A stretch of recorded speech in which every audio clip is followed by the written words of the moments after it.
So I know my audio was jacked when I uploaded this piece. So I want to do it again to make sure I articulate myself better because this piece is important. Total transparency. I'm reading off a prompt that I wrote myself though because I do have high social anxiety and I don't want to ramble. I am a mental health disabled veteran.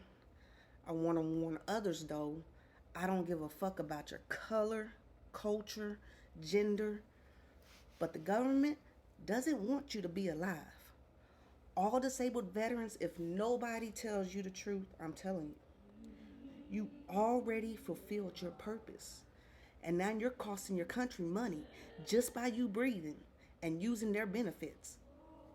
Logic should tell you they don't want you around. Those cases you hear all the time about veterans dying, fucking with the VA, don't write those off. Let's just pretend I know someone who works for the government. They're a disabled veteran and had an EEO case, an active EEO case on a former supervisor. Then this former supervisor blatantly enters that employee slash disabled veteran's medical records at the VA hospital. So this former supervisor can see all that employee and veteran's most private shit while this EEO case is going on against the two or with the two, whatever. The employee veteran reports this to the privacy officer at the facility and they don't give a shit. The employee veteran writes the OCR, Office of Civil Rights, begging to help, and in less than 24 hours gets a response that there will be no investigation. That no reason, no excuse, just flat out, no, fuck you, have a good day. So this veteran tells their psych, hey, look, my privacy's been compromised. I'm paranoid as fuck. These folks keep fucking with me, and I'm trying to make it seem like, and they're trying to make it seem like I'm losing my mind, so I do something stupid and just go away. The psych says, well, how about I send you to community care and you can see an outside provider? The veteran says, no, because I know folks in that department and that's just another excuse to let them look through my shit. Psych says, are you feeling suicidal, homicidal? This is a trick. Psych says, if you ever are, then just call the crisis line. But the veteran knows now that that line is just a smokescreen to protect the government's ass while they keep fucking with you. So the psych says, I don't know what to do. The employee slash veteran says, me either. So the veteran says this.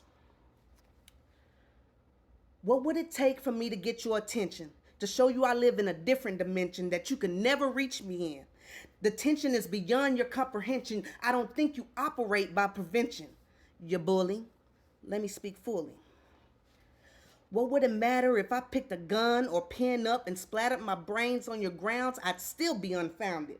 Because this government's surrounded by fascist white men in bow ties and colored minions co-signing to get by. Two-stepping around shit, wiping it up with three-ply. This life is a prison and you playing warden. Don't lie. You want to see me die. Black, female, disabled veteran, 3 strikes aside, still denied, said to call 1-800-273-8255. Don't fall for it. The government still lies. Uncle Sam ain't your friend. Uncle Sam is the man. Uncle Sam ain't on your side. What would it matter if I hung myself from your tree with a sign saying they didn't believe me? Now you're going to see what they did to me. Now you're going to investigate. Now you're going to find out how much they love me with hate. Such a shame for you wanting to wait until it's too late. No surprise. 1-800-273-8255. The government still lies. So, what would it matter if I cried out for help? What would it matter if I told you how I felt? What would it matter to you? Would you help? Nope. I tried to tell you the government lies, and it hides behind 1-800-273-8255, pretending to care. They don't care. They breathing all of my air, and I still can't breathe. Signed anonymously. Anonymous is me.